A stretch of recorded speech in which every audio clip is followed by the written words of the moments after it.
Parent-teacher relationships are extremely important in the classroom. They affect the child's academic performance. When a child knows that a parent and teacher have a relationship with each other, they are more likely to perform for you, and they're less likely to have behavioral issues. They are going to do most likely what they're supposed to do because they know that if they don't, that teacher is going to be in communication with their parent. There is going to be no one that knows that child more than the parent. It's extremely important for the teacher to involve the parent as needed, because the parent is going to be able to provide insight on that child. They're going to be able to tell you the child's strengths, their weaknesses, what sets that child off, what are some things that they're interested in. And knowing that about your student is going to be able to allow the teacher to be able to better teach that student. Parent-teacher relationships is something that should be ongoing. It shouldn't just happen in the beginning and the end of the school year. I like to do mine weekly. So in my classroom, I have a communication folder, and every Friday that communication folder goes home. So that way that parent knows exactly what is happening in my classroom. They know what the student is struggling on and what the student is doing well at.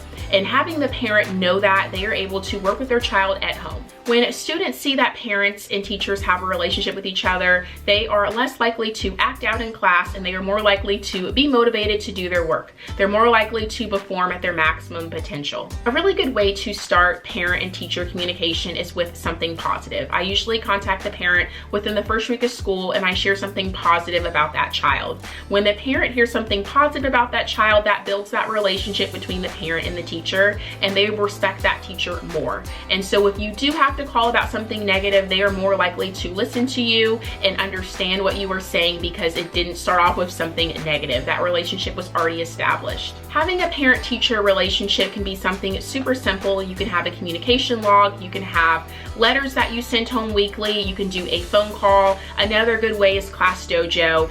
Really, the most important thing is informing the parent of what is going on in that classroom. It's really hard for the parent to be able to understand how they can help their child if they don't understand what the child is struggling with. So just having constant communication with the parent, letting them know what the kids are working on, what they are struggling on, what they are doing great at, that will be able to help the parent be able to better prepare the student. Having a parent-teacher relationship is amazing for both parties. It's amazing for the parent because the parent knows exactly what's going on in that child's classroom, and they feel safe to send their child to you each and every day. Having that relationship is amazing for the teacher as well. The teacher is able to really understand the students that they are teaching. And if the teacher ever needs anything from the parents are most likely to be involved if that relationship is established. So try to have as much parent-teacher relationships as you can.